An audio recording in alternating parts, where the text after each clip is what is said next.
All right, so I know some of you don't like waking up in the morning. You don't have a life that you like. You don't have a life that you enjoy. I didn't either. 4 years ago, I graduated from engineering and I was miserable as frick. But today, I actually do wake up to a life that I enjoy. So I'm going to give you the 5 fundamental things that I did in order to acquire that life. And it has nothing to do with money because I'm not a millionaire. Despite the suit, I'm not a millionaire. I make only about 40 grand a year. And yet, I'm quite happy now. So here's what I did. Number one, the first thing I did was consume knowledge the way other people consume entertainment. That is right. I became obsessive about learning, and it led to one of the most critical decisions of my life. I was reading Grant Cardone, Gary Vee, Robert Kiyosaki, Simon Sinek, all of those guys. I read them all the time. And what happened was that my paradigm shift changed because I believed that by working hard, by just getting into a field that paid well, I would be happy. That's why I picked engineering, because I could make money in engineering. But during the course of the end of my third year, when I was graduating, I was miserable as frick. And I had a decision to make. Do I continue down this career path and hope that it gets better, or do I cut it short, cut it loose, and start all over? It's only because I was listening to guys like Gary Vee and Grant Cardone that I had the courage and the knowledge to understand, oh, it's better for me to start over. And that's exactly what happened. I left the engineering world, never applied to a single job after I graduated, and just started working regular jobs. And it wasn't all, happy roses at first. I still didn't know who it was that I wanted to be. And that's where the second thing comes in, which is decide who you want to become and then set boundaries on that. What that means is you need to decide who you want to be, and you just need to start taking steps and working, figuring out a process to become that person. And it should be far enough away so that you have a lot of ground to gain. You have a lot of work to do because it's a lifelong journey.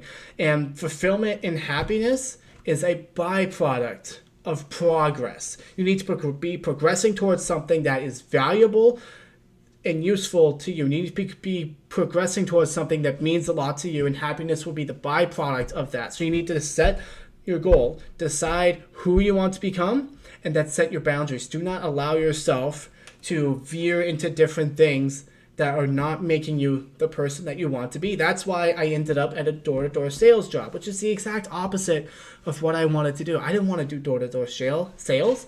I was a shy, introverted kid. That was the exact opposite of what I wanted. But I set my boundaries and I say, hey, one of the boundaries is I will not run away from doing hard things. I will do hard things. And so I took the job, I kept the job, and I worked as hard as I could at it. And I benefited from that. I ended up getting promoted to the point where I could actually look at making $100,000 a year if I played my cards right and worked really hard. Of course, the story is not all rainbows and sunshine. One of the next thing that you need to be willing to do is suck. And suck a lot, because you're going to fail. You're going to fail and fall. And that's exactly what happened at this job. I burnt myself out, and to the point where I just couldn't do it anymore. I had to leave, and I did, and I gave up, missed out on that $100,000 a year opportunity. And that's okay. You have to be humble enough to course correct. Okay, it wasn't quite what I wanted. It wasn't pushing me towards where I wanted to be. I saw it as a short-term opportunity that eventually, if I get this, then I will be able to do the things that will make me happy. No, you need to figure out the things that are meaningful and valuable to you, and you need to start taking steps in those things. Stop taking detours and tangents, because that's really just a macro way of procrastinating on what you actually should be doing. And so I took a lower paying job because, I got bills to pay, got to take care of my own place, took a lower paying job, and that's okay. You have to be humble enough to start from scratch. Start small and be humble. Moving into the next thing is you need to take care of your environment. After I lost a job, I just wanted to rest. I was so burnt out. I just needed to rest. And I started eating a lot of junk food, and I got to my heaviest size ever, and I did not like myself. I did not like looking in the mirror. I needed to reset my boundaries, and then I needed to start setting up my environment to be productive to health and success. So I started doing things like buying groceries and having healthy foods ready and waiting and getting rid of all the bad food, and it worked. I ended up losing 20 pounds in 3 months. And it's great. And that makes me really happy because, again, I progressed towards a goal that I had, which was to have a better body. And it meant something to me because I want to take care of my body so it lasts me a long time. And so progress in that goal created happiness.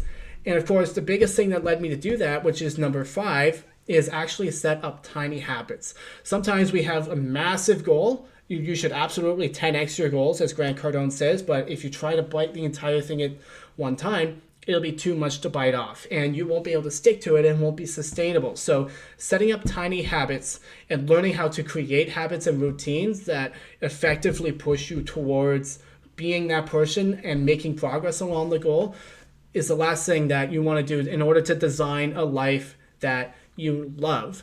Because again, happiness is a byproduct of progress, and it really helps with self-love. And if you want to read 5 books that will help you love yourself more as a man without being beta, check out this video right here. I know we as men were afraid to talk about loving ourselves because it thinks it makes us weak and beta. It doesn't. I'm going to talk about that right here. So thank you so much for being here, guys. I hope that helped. Check out this video right here, and I will see you over there. Bye.